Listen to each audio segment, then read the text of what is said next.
Tubabarire abari gusohoka mubabwire babanze n'inje ntaturasoma ijambo ry'Imana bazahari. Samahani wale wanaotoka nje wakome kwenda kuko Biblia inatubwiye ngo kwizera kuzanwa no kumva. Maana kuamini kunaletwa na kusikia. Kumva amagambo y'Imana. Kusikia maneno ya Mungu. Bamwe ntabwo twashobora gutangira bamwe bari gusohotse.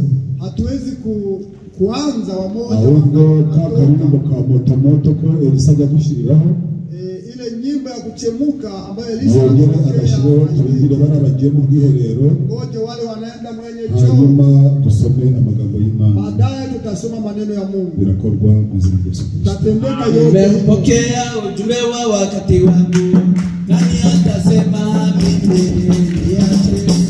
Nimepokea ujumbe wa wakati wangu.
Ezekiel Tunasoma kitabu cha Hezekia ibice 18 sura 18 murongo wa 21 shairi ya 21 turamanuka tugeze hepfo. tutashuka chini. Hanyuma nitwicara turasoma indi murongo. Tunasoma shairi nyingine Ezekiel ibice 18 Ezekieli sura 18 umurongo wa 21 shairi ya 21 tumanuke tugeze hepfo tutashuka chini. turasoma mu izina rya Yesu Kristo. Tunasoma kwa jina la Yesu Kristo. Ariko umunyabyaha nahindukira akava mu byaha bye byose yakoze agakomeza amategeko yanjye yose kandi agakora ibitunganye bihwanye n'amategeko, ni ukuri azabaho ntabwo azapfa.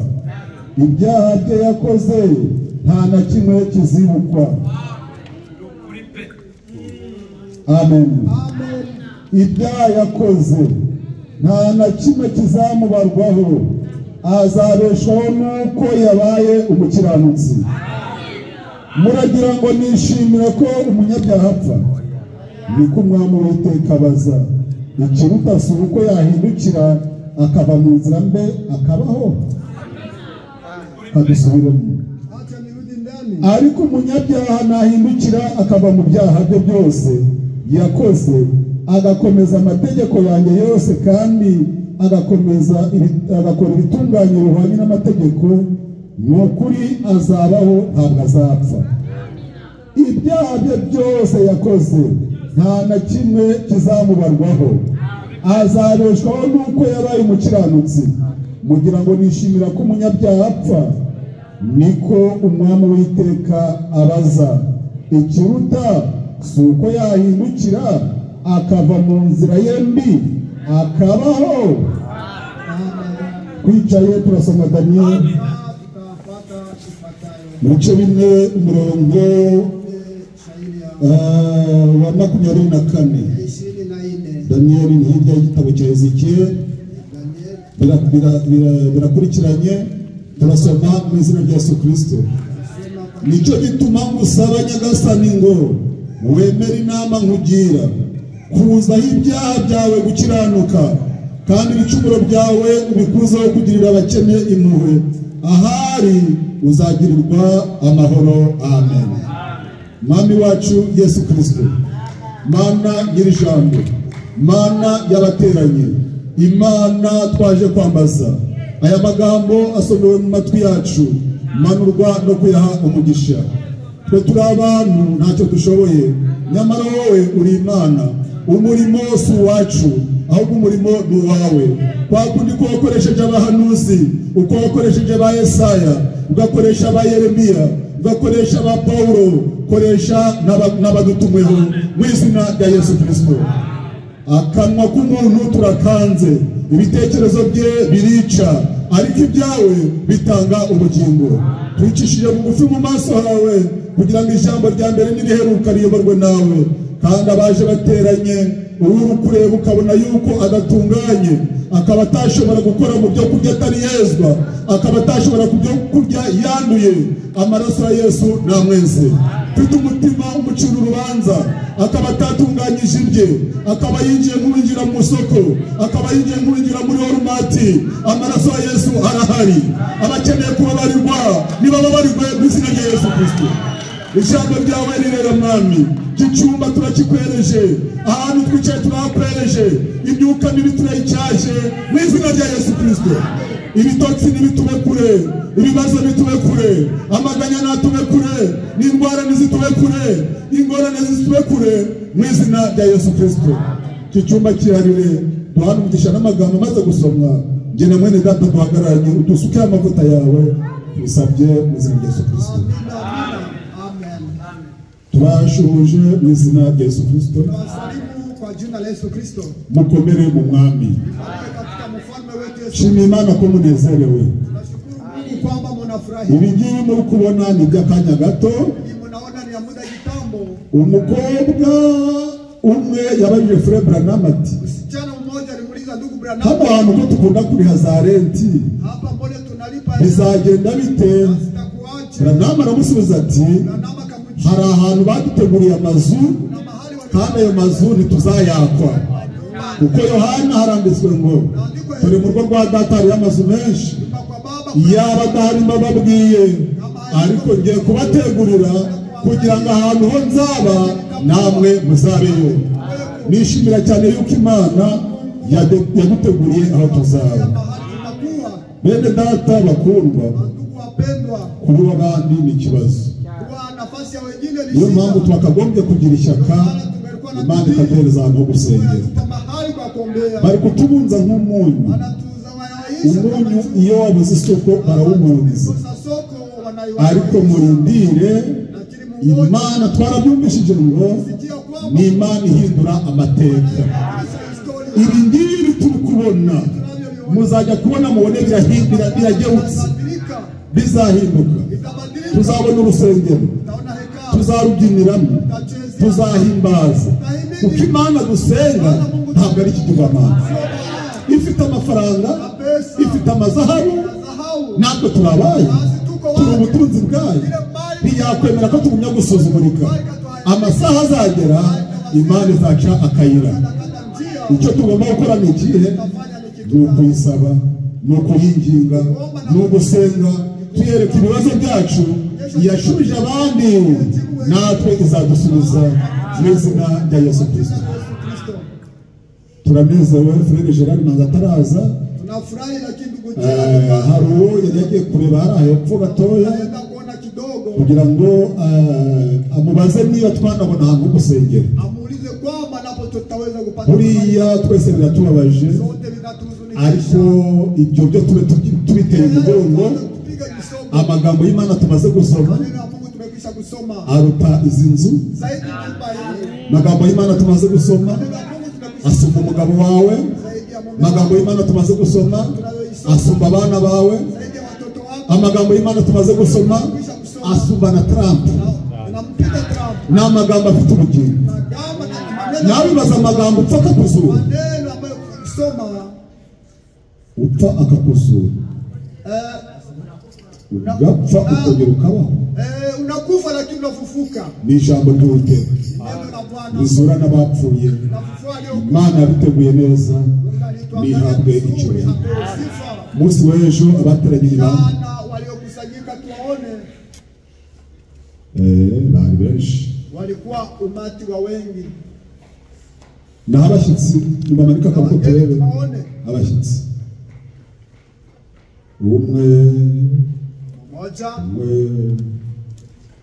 mushyire hejuru kutari gutinya. Abashyitsi bari gukora ngo bari kujya bunama, ariko muze ni karibu imbere y'Imana, dusangire amagambo y'Imana mu izina rya Yesu Kristo.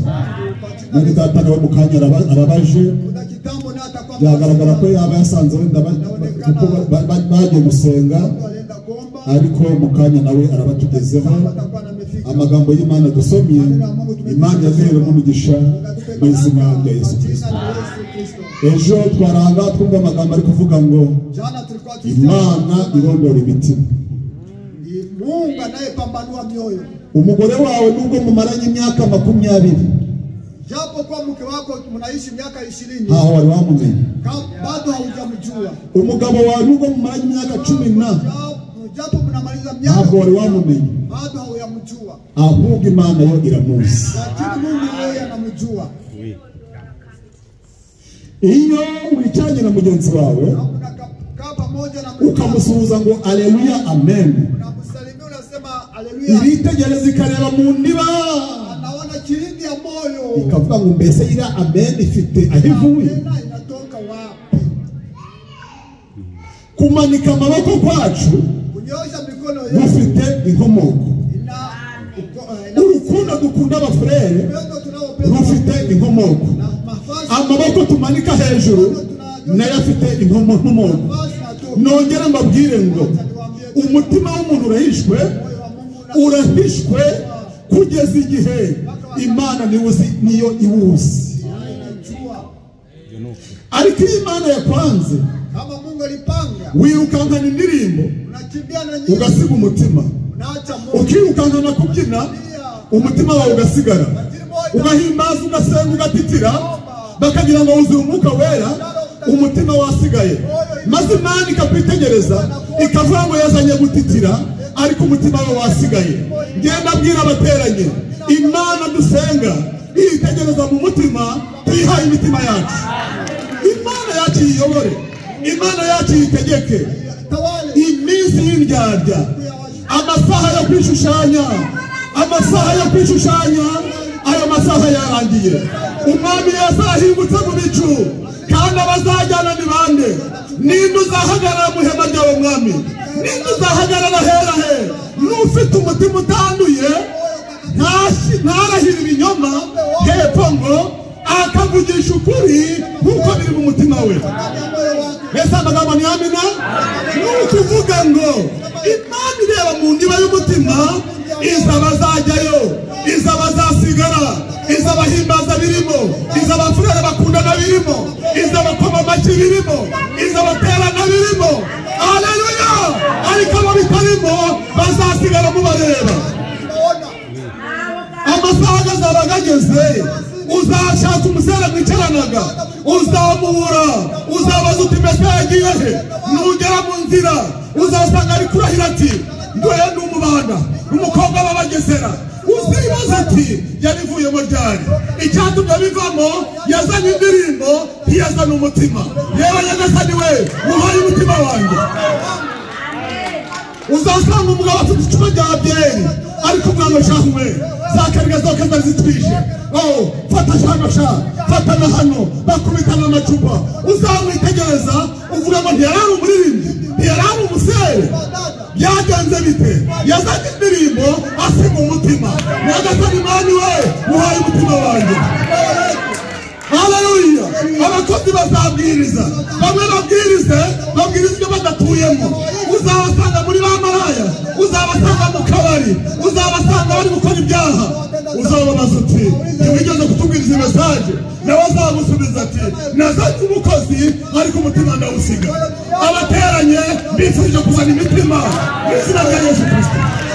Amasaha arageze, umuntu wese wateranye ingo zabenshi bisabye kugira ngo imitima yabo aba ari imitima yaje. Umutima wawe nutaza ntuzihanganira mwene se. Umutima wawe nutaza ntuzihanganira umugore wawe, ntabwo uzihanganira n'abaturanyi. Mwaduhagasumera kagere, ntabwo uzihanganira icyo ari cyo cyose kubera abantu benshi. Reka mbabwire imvugo, oya ndabigeraho mu kanya. Kwanza reka tujye mu ijambo ry'Imana. Ibyo byari by'umunsi w'ejo babwiye imitima ngo Ezekiyeli aratubwira ngo dore isezerano mbahaye. Imana niyo yaritanze, ntabwo ari Karagema, ntabwo ari Venuste, ntabwo ari Kumbuka, ntabwo ari umufurere duhagararanye, ahubwo Imana niyo yatanze isezerano. Yiravuga iti dore nzabanyanyagizaho amazi, kandi amazi nyabanyanyagizaho azabakuraho imyanda, maze nzabahereza umutima mushya, mbavane mu gitima kimeze nk'ikibuye, mbambike umutima mushya. Abawukeneye nibawuhabwe mu izina rya Yesu Kristo. Abasore bazajya mu ijuru bafite imitima mishya, abafurere bazatumbagira bafite imitima mishya. Ntabwo nzi uranzi, uranzi imitima cyarashaje.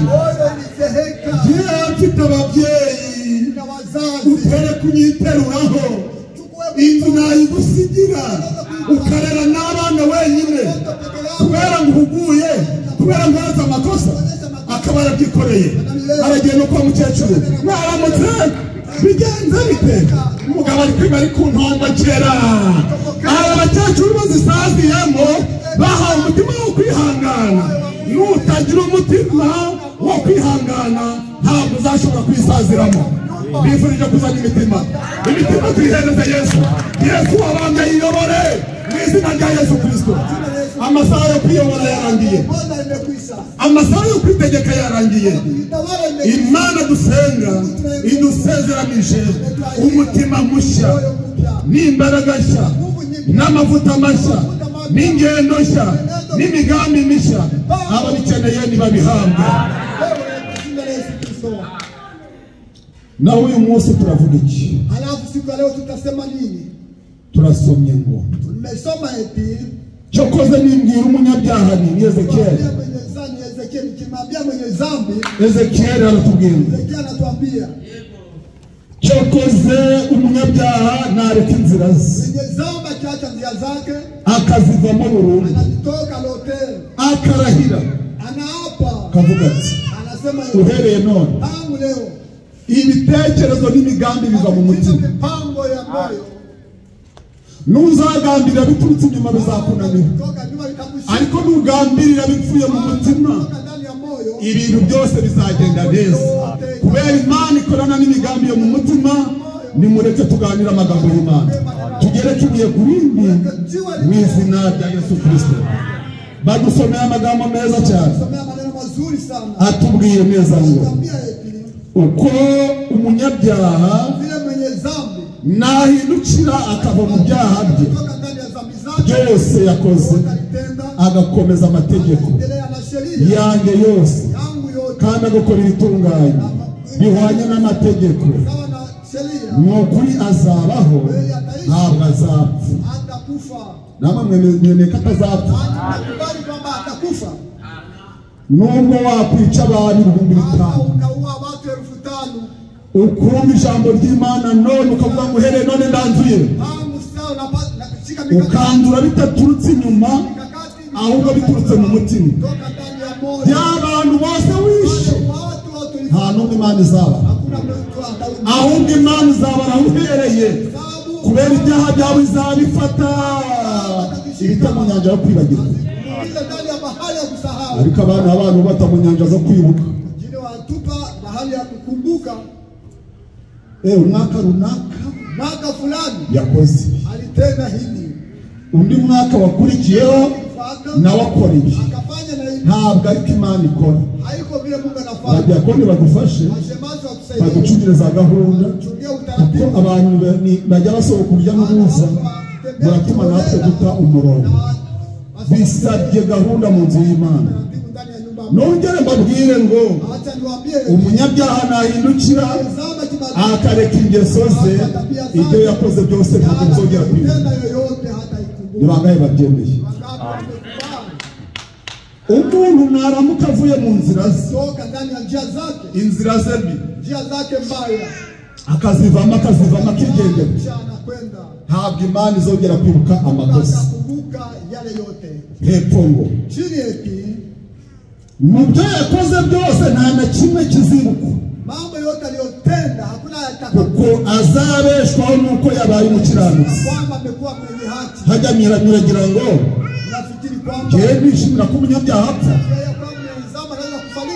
Umwami arabahiga ati kugira ngo nishimira ko umunyabyaha apfa, niko Umwami Uwiteka abaza.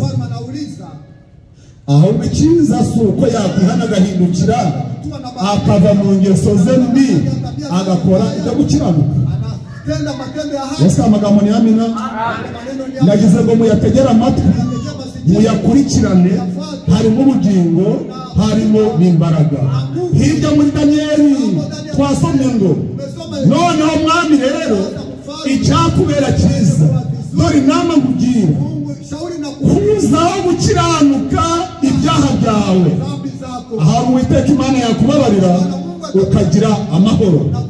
Imana umugisha amagambo yayo mu izina rya Yesu Kristo. Bene data bakundwa, bashiki banjye bateranye, nongere mbabwire ngo ikintu cyose kiri, umwenda waguze urahenze. Uyu mwenda naguze $500 ntukinire, ni 500, ariko uzahora uwambara witwa 500 ugeze mu mwaka wose uwambara utarawumesa. Nibyo uko muri kureba uyu mupira wanjye, uyu mupira urahenze, nawuguze $400. Uwo mupira wawe uwambaye uhenze, ariko uzarama, uzahumurira abantu, nabo muzicaranye ubahumurire, ari uko ujyanye kumesa.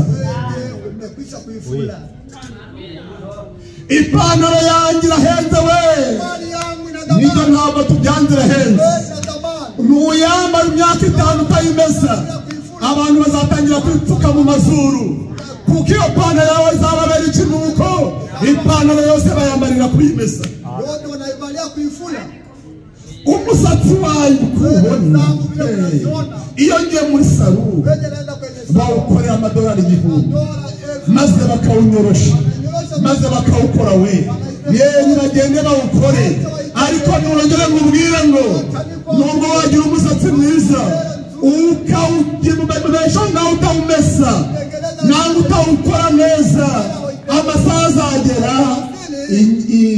imigi nazo zizagutera kubera umusatsi nawo ubereyeho mwiza kuwukurikirana abera b'Imana ndabaganiza amagambo ari kuvuga ngo ni igihe cyo gukosora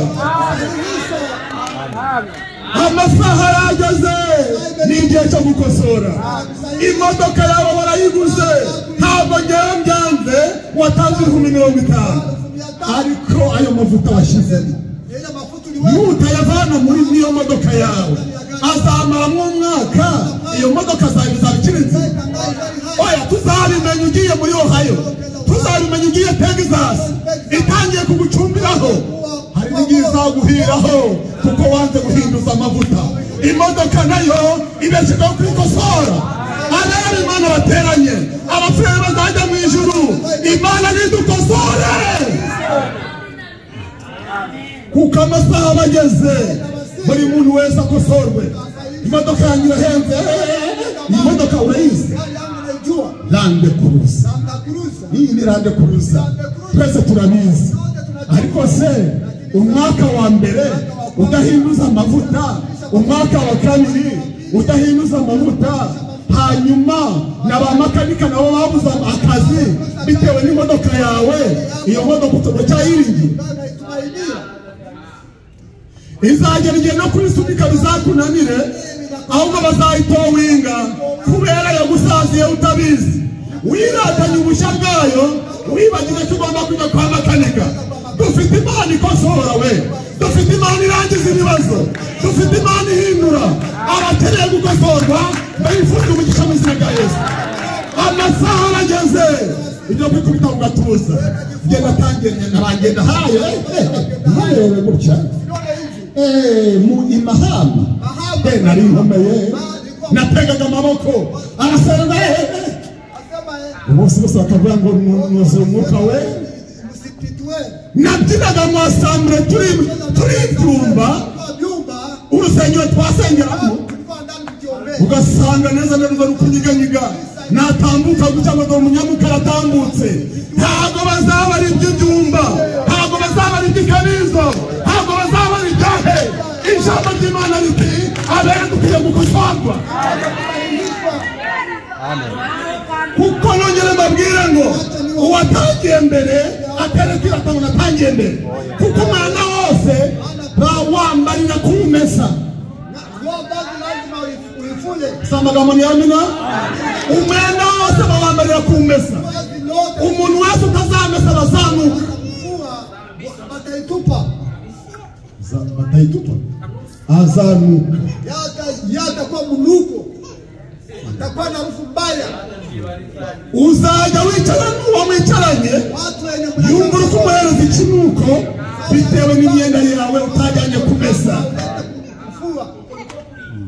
Aleluya abafurere baba beza iyo bemeye gukosorwa abafurere baba beza iyo bemeye gukosorwa abaririmbyi baba beza iyo bemeye gukosorwa n'abacuranzi bacu iyo bemeye gukosorwa rero n'Imana we dukeneye gukosorwa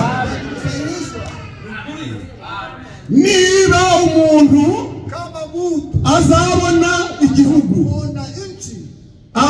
abashinzwe amajyambere baricaye bari gukora budget y'undi mwaka bashaka gukosora ibitaragenze neza mu wundi mwaka umwaka urarangiye kugeza mu kwezi kwa 12 utari wakosora n'amasaha yo gukosora guhera mu kwa mbere wahemukiye nde mu kwa kabiri wakoze ibiki, aho tutareba ukora ibiki, aho wirirwa wirwana n'abandi, inzira unyuramo ubana nande mu gihe cyo gukosora. Se murabyemeye? Igihe kiba kigeze, Imana ishobora byose biduha umugisha utagabanije. Reka nkubwire, umunyabyaha ntazicwa n'ibyaha bye, umusambanyi ntazicwa n'ubusambanyi, umujura ntazicwa n'ubujura, umubeshyi ntabwo azicwa n'umubeshyi, azicwa nabyo kuko atabyihanye. Ariko umuntu wese ntayemera kubyihana n'aya masaga akosora. Nongera mbabwire ngo Imana yakicaye ku ntebe y'imbabazi. Nuwaje kutubera umushyitsi none avuze ngo nemeye gukosora none, twataha tumubatije kuko yemeye gukosorwa. Bene data bakuru, umuntu udakosorwa mu gitabo cy'imigani hari kuvuga ngo umuntu wese wanga guhanwa kandi yemera ihugurwa ngo ameze nk'inka. Inkuru kwita pa yakada mu myaka y'abandi ugakora yakada kwanza yageze mu bigori bikiri bitoto ugahonda urekada ahubwo ugashaka gushishukaho. Ihene rero ifite kamera ukayikurura sindajyayo waza wakwemera ukamusera ntabwo nshaka. Ni umwuka w'ihene. Ariko intama yo ntabwo bayishorera, ahubwo umugeraga imbere intama zikamukurikira. Haleluya! Natwe dufite umwungeri wacu ni Yesu Kristo. Najya imbere tumukurikire, yewe nemeye gukosorwa mu izina rya Yesu Kristo. Abantu bose uzabona bashinze amatwi ukurura, reka ugakurura shawari kinzoga kizakurimbura mushawe nakavonga za wakwihangana ukagiza guterana. None se wowe umuntu mwiza afite umwuka w'ihene, nubwo wakurura ntiwamushobora. None wari nawe afite umwuka w'inka. Ijambo ry'Imana kuwa mbere, kuwa kabiri, kuwa gatatu, cyumweru gitaha nababwiriza nzanabikora tu. Uwo afite umwuka w'inka kuko nubwo bakubita ntiyava mu bigori by'abandi. Imana irandika umutima w'intama, kubera intama zo umwungeraga imbere intama zigakurikiraho. Abera n'Imana we, iyo duhamagaye tuyikomera amashyi. Haleluya! Kubaganiriza ngo ni igihe cyo gukosora. Hari igihe utari kumva Ikinyarwanda, aha reka tuvuge mu Giswahili. Ni wakati wa kusahihisha. Hari igihe utari kumva Igiswahili, reka tuvuge Igifaransa. C'est l'état de la correction. Hari igihe Igifaransa utakicyumva uracyari mu Byongereza. It is time for correction. Hallelujah! Nimemera gukosorwa. Tuzajya mu ijuru dukosowe, tuzaririmba dukosowe, tuzazamurwa dukosowe, tuzakora ibitangaza, ariko twemeye gukosorwa. Umuntu wese utemera gukosorwa ntarindira imirimo muri assemblée. Umwuka wera azamuba kure kubera yanze gukosorwa. Bera b'Imana, watakatifu wa Mungu, ikintu cyarimbuye umukobwa witwa Vashiti nuko yanze gukosora. Baraza baramubwira bati, nyamara mwamikazi, hari abahari ibikomangoma bikurindiriye kandi bishaka kukusuhuza, wakwihanganira gukwerekana. Mbaye munyatuwe umugore w'umwami nawe n'umwami nugitonesha mwanamke wa mfalme naye Malkia wari gushyiraho za tiro misatsi kugira kareba angeza kona nakenyera igufa kongera kubitamo ikirata kiba kubitamo ikindi abandi ko waducereje umwami naho yicaye muri ndege kubera ko umugore wanjye nahinduka mwese muramenya ko mutigeze mushaka abishyira hejuru Imana izabamanura ariko abicisha bugufi Imana izabazamura yasuzuguye abagore b'abaminisitiri yasuzuguye abagore b'abaminisitiri Imana nayo imukoreza isoni muri rubanda bose bateranye none byagenze gikoye ducereje haraje mwemwe muri kurya inyama muwe n'amata abaranywa amata abaranywa amafanta okay mubasenzinga wewe mugerana hari inyuma ari kubaho ugenza ariko umutima wa vashiti yazanye imisatsi umutima usigayo yazanye amaboko umutima usigayo Imana ibari n'umutima nk'uwafashe igihe kiba kirageze rero bagumye gutegereza vashiti neza abasuzugura ku mugaragaro izuba ariko nangwa nuko umugore yagusuzugurira mu cyumba ntagusuzugurire muri rubanda sibyo mwabagabo wenda kawe kasajya uhoraho dukorane dukutane aho ni mu cyumba ariko bitandukanye no kuza hano mwaba baririmbyi wa mugabo buno umugabo arahagurutse hano akayereka kuyategeka abana basize abameze nka vashiti nangwa nubwo yagusuzugurira mu cyumba ariko ntagusuzugurire muri rubanda yongere mbwira abana b'Imana rero ni igihe cyo gukosora sasa na za mariage ziri kunyiganyiga amasaha yageze ngo tuzikosore kwa kundi wamusuzuguye umwaka utararangira kosora ntabwo bakosora ubonakara nta kuwadura urusengero kweli iyo tugira urusengero no matabya gacaki maze ntandika ngo gatanu guteranyaho gatanu ni kangahe noneho nkabashyizeho karindwi sibyabaye inyuma noneho gukosora hari akantu bahereza abana batoya ko bita gome baragahanaguza ukandika ngo gatanu guteranyaho gatanu bibaye 10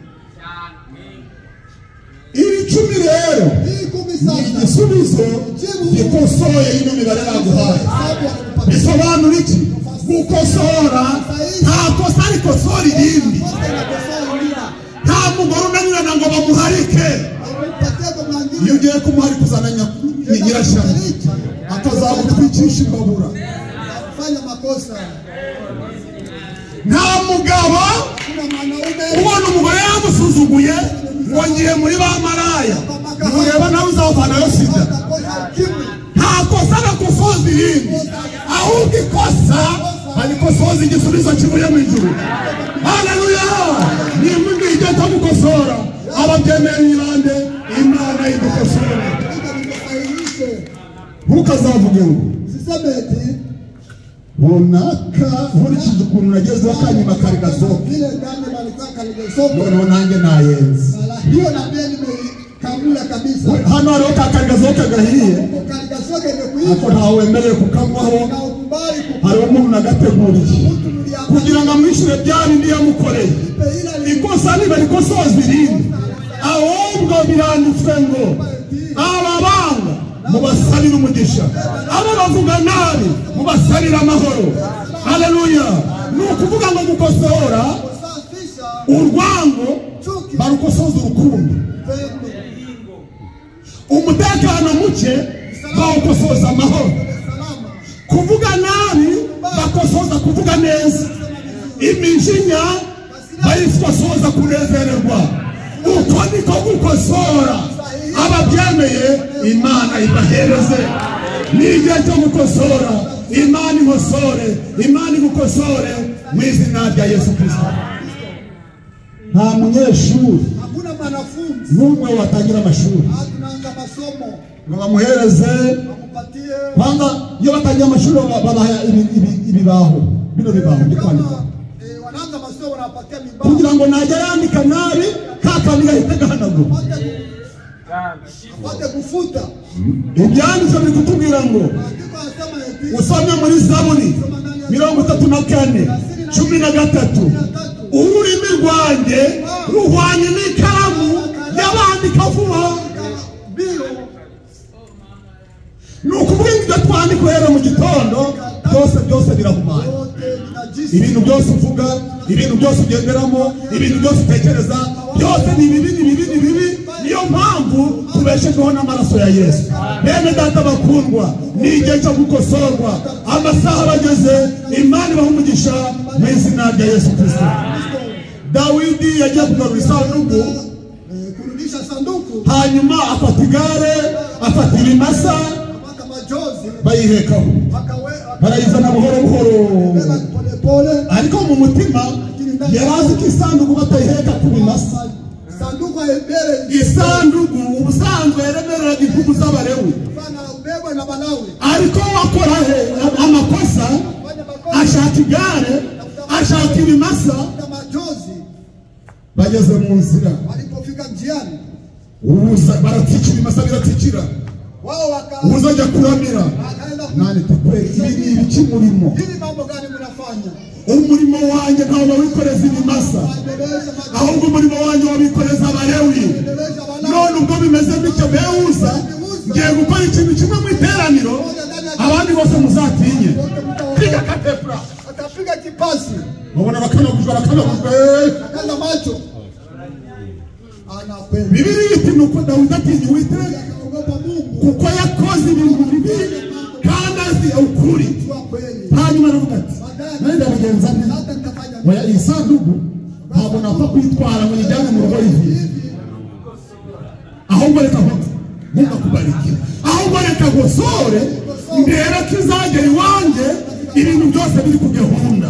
None ngiri gutegura gukosora reka mbe nyiraje hano bayishyira ku mugabo witwa Obdedomu.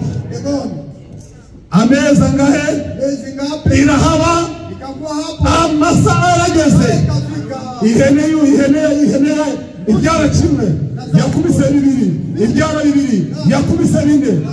Abakire mwiyasambure n'abafite ijambo ry'Imana, abakire mwiyasambure n'abatinya Uwiteka.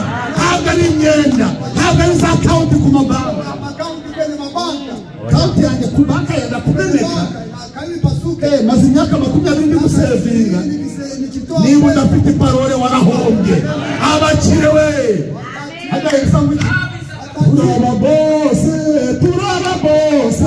turaba bose dufite Imana rurema.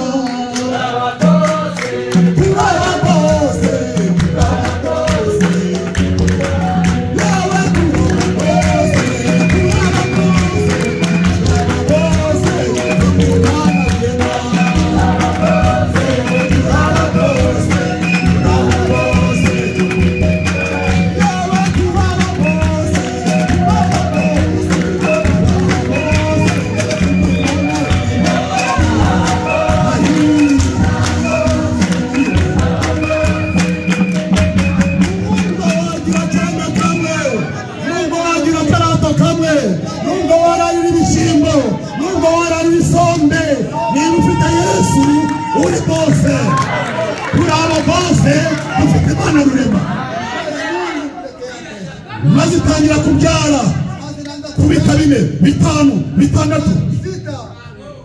Obdedomu yahuraga n'imifuka 10 agera mu murima atahamisha n'inema y'ibigori agera gusarura biba byinshi. Abagaragu batangira gupfukama, abantu batangira kumwubaha. Nubaha Imana, ukubaha Imana uzambaye garafere niwe uzatubera pasitoro kubera turusha gukiranuka. Abana b'Imana iyo duhamagaye tuyikomera amashyi.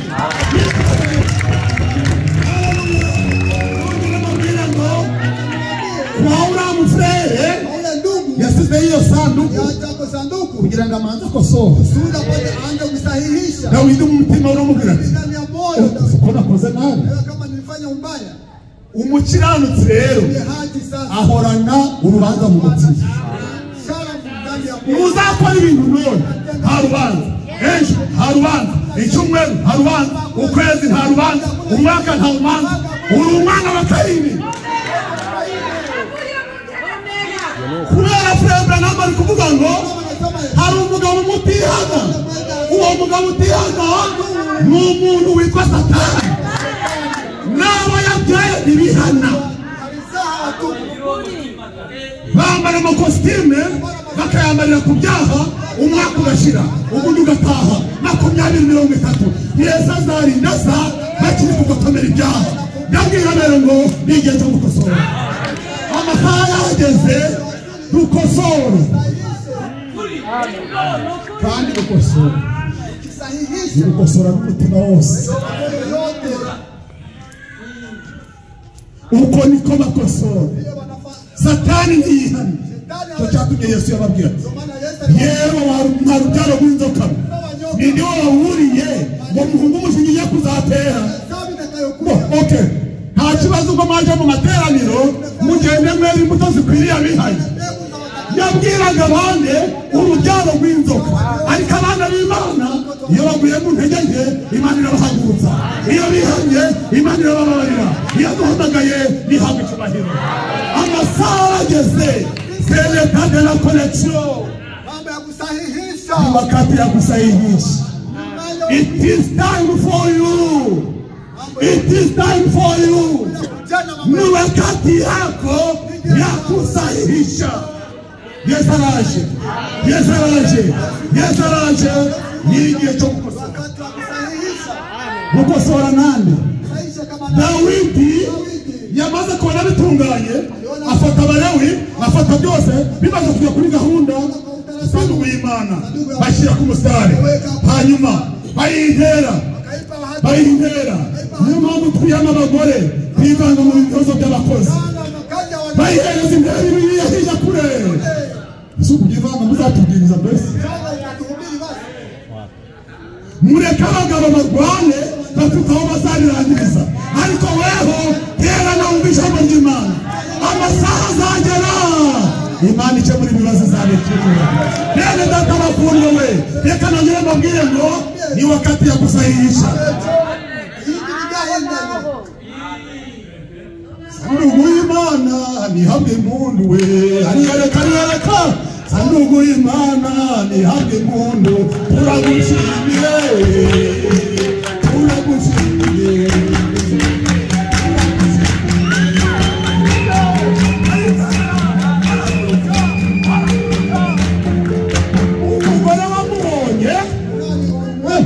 Umwami muzima wewe rega nguramwara. Ntabwo ndi kuririmbira Oliva, ntabwo ndi kuririmbira Chantale, ndaririmbira Muzamaraso. Haleluya.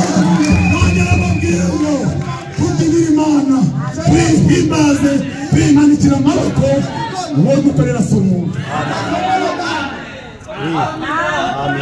Mugore aramubwira ati yatangaye umwami muzima, urasuzuguwe, wiyatse icyubahiro. Nawe aramubwira ati reka mubwire wa mugore we, ceceka wa mugore we. Isko Imana aramwanze, ngewe irantoranye. Mfite ukuri, nari ndi umushumba, Imana yarahamagaye. Nari naranzwe, Imana yarahamagaye. Mfite ukuri ko kwihimbaza akukamera mu matwi. Haleluya. Abimana yakirije abaye ubugesera, ikabavana mu maboko, ikabavana mu busigi, ikabakiza ububanda. Kwihimbaze.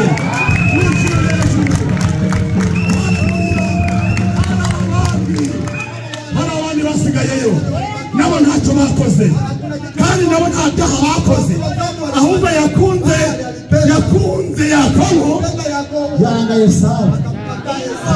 Esawu imwagira iki? Kari umugabo nk'abandi. Imana itoranije isiga bamwe igafata abandi. Imana yadufashe ntabwo izatureka. n'imbaraga izaziduha no kuzamuka tuzajyayo. Kwemera nguze hano tutujyanye yajyana bande ubwo se zajyana babandi b'abasipanishi bambaye bigeze hano ntibizajyana.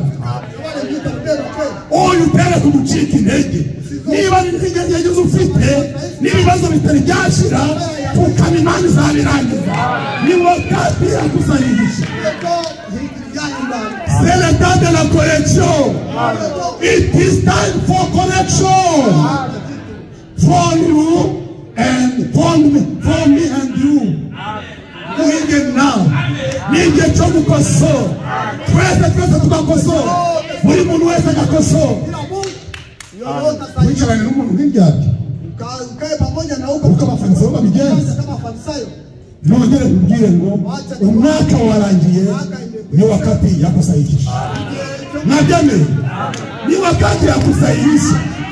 Umwana w'umuntu bihagarara ko Simama hapo. Nasema eti bise ngenda kosora iki. Amezi 12 ntawo wakosora. Ntabwo wambaye bye. Amezi 12 ntabwo waneguranye. Amezi 12 ntabwo wanze mwanyase. Nta magambo nabyo wamuvuzeho. C'est le temps de la correction. Ni wakati ya kusahihisha. Umwaka urarangiye ab'Imana iraheraho abari ngewe heraho.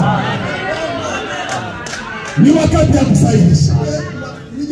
Hanyuma Dawidi baravuze ngo ndakuvumye ko ntari kukubyinira uhereye none uzabona umwana hamaze kabiri.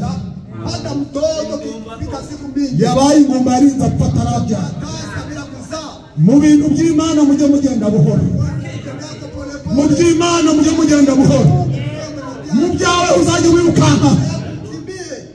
Niba ari appointment uzayishyira mu mavuta wirukanka.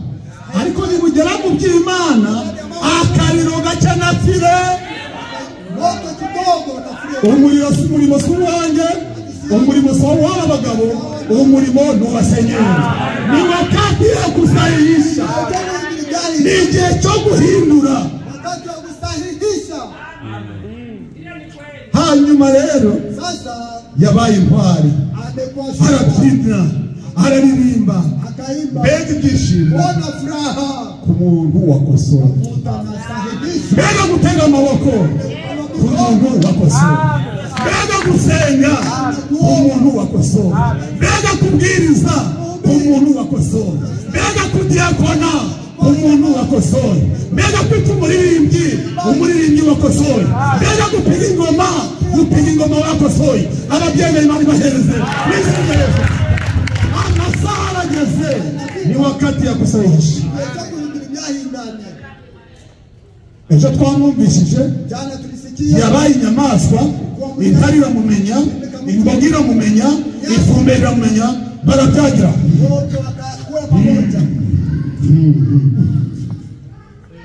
Bamureba bakabona ari igisimba cya tirikoti. Kubera Imana yarashigishije mu mutima w'umuntu ikubitamo umutima w'ikinyamaswa.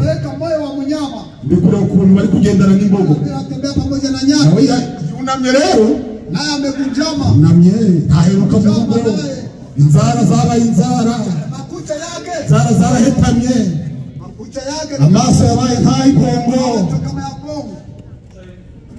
Hanyuma Bibiliya iti yisubiramo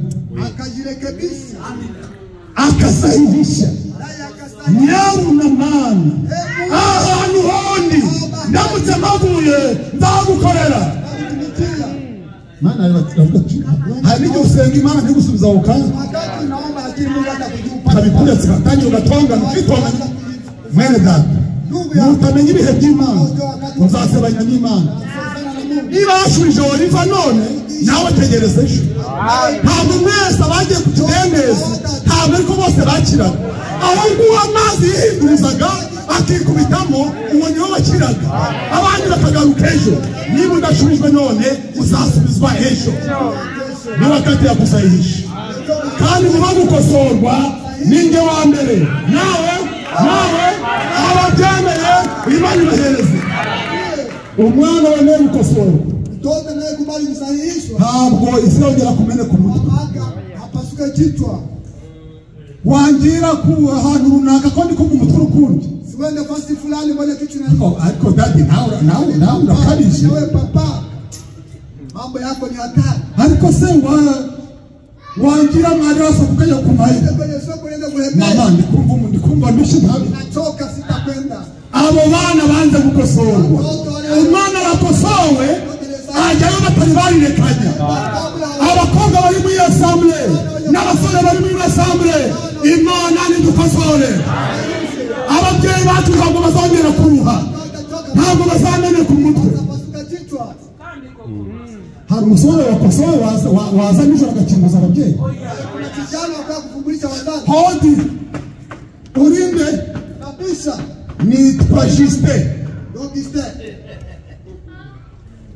Sirota nijoro mwana Wanarudi usiku. Mbo najyanye n'abandi basore ahantu twanyuranye mukingura ariko ni ibiki cyangwa mpamagare polisi Awala niite polisi. turi muri Amerika mugire kuba vuba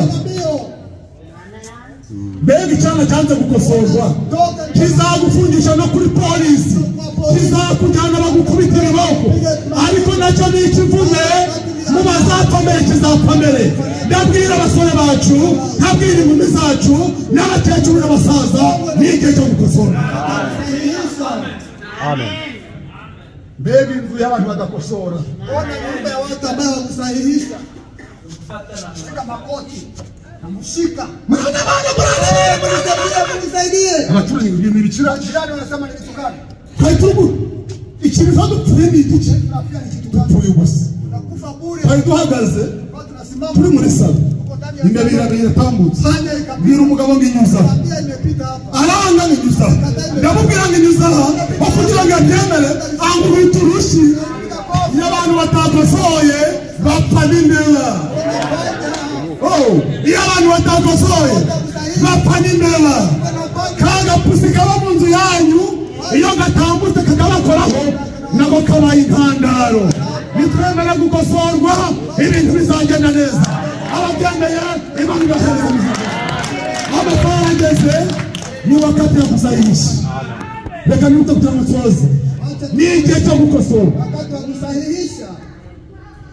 kuza ibyaha byawe bikuzaho gukiranuka Zambi zako zinakuwa. yari Danieli wari umuburiye Alikuwa pamoja. aburiye umwami Nebukadineza ubwo bari yahawe iyerekwa ya cya giti cyari kizamutse bahabwa itegeko ryo kugitema amashami Kunikata matawe. n'inyoni zose zitari kuzongera kuvamo Zingie ndani. n'inyamaswa nta kugamamo hanyuma bagiteme bagihirike igishitsi gisigare hasi bagihambize ibyuma bagikubiteho imiringa gitondweho ikime Mande. ubwo bwari ubwami bwa Nebukadineza imana arisezereye ingoma ye Kwa ameaga ufalme wake. Danieli ati kuzaho ibyaha byawe gukiranuka ni bangahe babyemeye gukiranuka ni intwari ikomeye yo gukosora ariko akibyanga buriya abaye ikinyamaswa Mnyama. akisubiramo buriya agarutse mu nzira ninde wahabwa umwuka mubi Roho mchafu. mubi cyane Mbaya. umeze nk'umwuka wa Kayini Ama roho wa Kaini. wanze gukosorwa Aliyekataa kusahihisha. uwo mwuka imana ubarinde Roho Mungu awalinde. ya Kayini we ibyaha biri kwitugatugenga ku rugi rwawe ariko ushaka wabitegeka Pendo naweza kuiamuru. bari bamuha akanya ko kwihanara Wakati wa kutubu basi. ibyaha biri kwitugatugira ku rugi rwawe Dhambi zako ariko ushaka wabitegeka Kayini yarihana zaidi. arihana se umwana wa Satani arihana Hasa mtoto wa shetani atakuwa n'imyaka 20 yashira ariko bamwe nzamwica ariko umwana w'Imana ijambo ry'Imana ritanzwe atsindwa n'urubanza yaba ari umunyantege Imana ikamuhereza imbaraga agatega amaboko mwese mugatangara mukajya mumwibazaho gusa wa wundi wararaga hanzera ni wa wundi ariko Imana yaramwibutse amen yahawe akanya ntiyakitaho kari akanya ko gukosora wakati wa kusahihisha Eraguru kugira ngo byabisambo bibiri ku musaraba. Kimwe cyane gukosora, ikindi kirabyanga. Bakajya badufatana amahene n'amagurube. Tuzi ngo muri abafurere. Oya kunyegere. Egera hirya. Banakwiye kuno kubambarwa. Umugome. Ikindi nacyo kiti. No kubaha Imana ntuyubaha. Rata mwami nugera muri paradizo ngiyeho uzanyiruke. Kimwe cyarakize, ikindi kirarimbuka. Bitewe n'iki cyemeye gukosora, ikindi kirabyanga. Abakeneye gukosora Imana ibashoboza. Bene data bakuru, amasaha bageze kugira ngo buri muntu wese yemeye gukosora. Bakosora bati nsubiyemo ngo ntabwo bakosoza amakosa yani makosa ingine, ahubwo inabi bari kosoza neza. Ubugome babukosoza umutima mwiza. Urwango barukosoza gukundana. Kudaterana bagukosoza guterana. Kudasenga bagukosoza gusenga. Kudaririmba bagukosoza kuririmba. Amen. Intege nke bazikosoza imbaraga. Kandi uburakari bagukosoza ibyishimo. Umwaka utarashira gusabiye ibyishimo, gusabiye amahoro, gusabiye umutima mwiza, gusabiye kunezerwa. Iyo turinda umwaka wose nihabwa icyubahiro n'izina rya Yesu Kristo. Amasaha arageze ni wakati ya kusahihisha. Muzaza muvuze neza. Ngo nuguhindura ibyahindanye. Se nawe ufite ibyahindanye. Mbega akanwa k'umuntu ukuntu kaba mu bintu bihindanye. Mbega umutima w'umuntu ukuntu uba mu bintu bihindanye. Imana ishobora byose nitubabarire idukosora. Bakasoze. Ninde wahwana na Samsoni? Wikoreye ibihingizo. Karagagabo ni kandera. Karabiterura. Kabishugunya nk'ibi. Kandi Samsoni ntabwo cyari kigabo kingana nanjye umugabo munini hano nindera. Ntabwo cyari kigabo kinini kitangaje. Oya turebura n'amati kari akagabo gasanzwe, ariko Imana yaragahaye imbaraga zitangaje. Nawe Imana iguhaye imbaraga z'Imana uratangaje pe. Abamonesa bagutinya udatangaje. Nibutse Bekimasi ari kuvuga ati oya nimwigende hayi. Nanjye ntabwo noroshye. Impamvu noroshye ni uko nifatira imigambi, kandi imigambi yanjye ikantandukanya n'ibidatunganye. Uzi ngo muroroshye?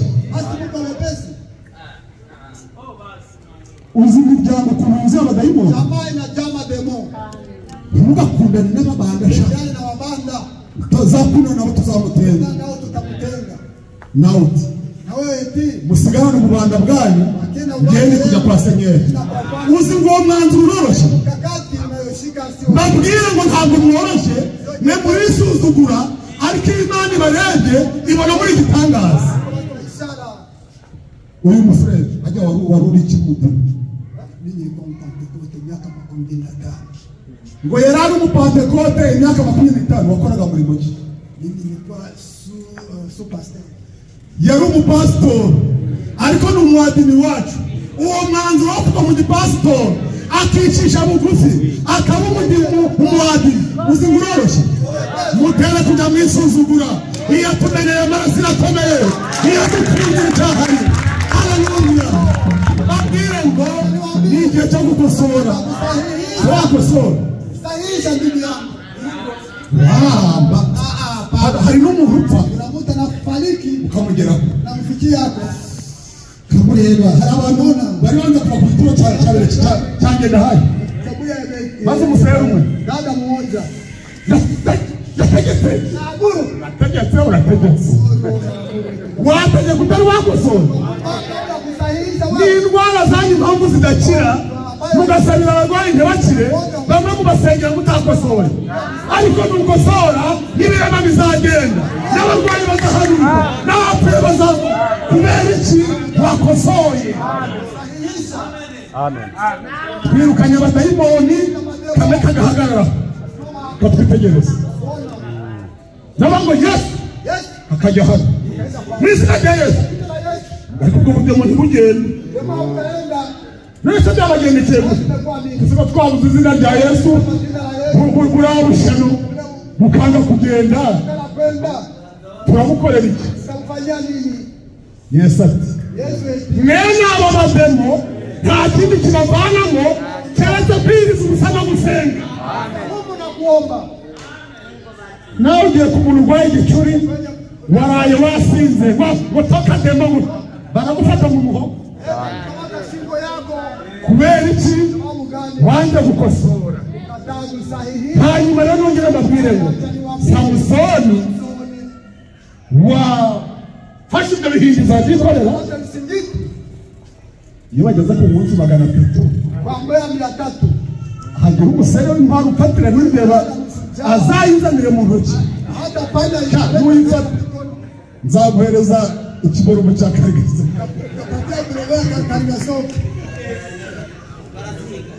Mushimi Yesu uzi kwiruka, uzanzanire byari inyoni n'ibyo hano hantu bafate mu kimwe, ujya kuhagera ngo byabaze kugenda. Ariko Samusoni yafashe umunsi 300. Iyo uri mu mwuka w'Imana ibintu byose birikora, ntabwo utigira nk'abasepaka. Yesu oya, mu izina rya Yesu uyu muntu urwaye haguruka wigendere. Byose niko bikorwa, biterwa n'uko wakosoye. Abademo badusuzugura cyane. Kuko nsenga we hagira ngo nagira n'utuvuta na dukeya, abandi baragenda kuna twayiramya we kuna twayiramya. Yewe gushingura akaguru numva harimo nk'ibiro 500. Nta kindi kibitera, wanze gukosora. Umusore wakosoye yaguruka akagera na hari, umufurere wakosoye aririmba n'umurimo, asenga n'umurimo, aterana n'umurimo, akora umurimo n'umurimo, ashigikira umurimo w'itorero n'umurimo, kubera yemeye gukosora. Ariko kuko Satani ari umugome, Shetani ni mwovu. yekiranye Wakati tawasili sheri bebe, sheri we mukora mu muganwa, bareba nafite amayeri menshi cyaza musanga cya meze neza we. Kumbe benda kukimara hubwa, benda kukimara himbaraga kitabizi. Uko niko abademo bazaza, bazanyurira mu rukundo, bazanyura mu nshuti zawe, bazakora uko bashoboye kose, bashaka kukumara mu imbaraga. Samusoni ati hari ikintu nashaka kubwira ariko nzakikubwira ejo. Nose wakibwira akongera, ariko ukeneye amazi ashyushye yo kuvomera wogirire karabe ibirenge, cyangwa se ngo ikoti ryawe ndikupasirize rimere neza.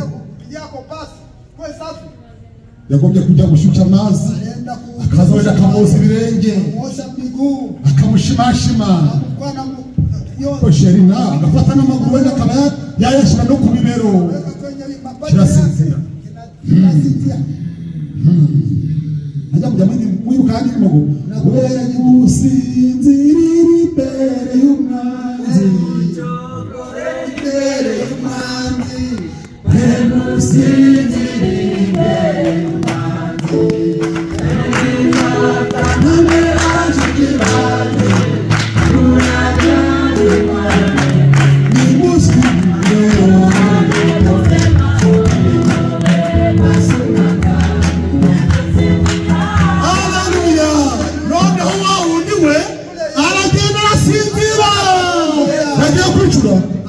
wafata umusatsi wanjye akawogosha awukomaraho guhaye indege guhaye inka guhaye byose n'ibyanjye byose nabiguhaye nawe umusatsi wanjye wose witwarire ichukue. ndabimenye Nimejua. aramwogosha buhoro buhoro wapfa Samusoni wapfa Samusoni Kwa Samsoni. imbaraga zamuvuyemo yamenye ibanga aho imbaraga ze zari zihishwe byararangiye Imekwisha. hanyuma rero Baadaye baramufasha ijambo baje byose murabizi ndababwira mwarabisomye ilikuwa hapa. ariko icyo nshaka kwihutira ni ijambo rimwe Samusoni Samsoni agifashe inkingi aliposhika nguzo, imana ikumugisha fundi agifashe inkingi aliposhika nguzo, batasenyero Bwana Mungu ni ngewe ni mimi. nigeze kumufurera Alikuwa ndugu. niributse indirimbo zanjye rero nari ndi umukorari nibutse ko naririmbiraga imana nibutse ko nabyiniraga imana nibutse ko nari ndi umusore mwiza nkiri ibyumba we nkiri ikarizo we nkiri imahama we ntari naza muri amerika we dore ukuntu nari meze we yisubiyemo imbaraga Samusoni yahawe ziragenda ziranyiganyisa zinigaziza cya kizu maze aravuga ati Senyeri mbabarira unyibuke horera amaso yanjye banogoye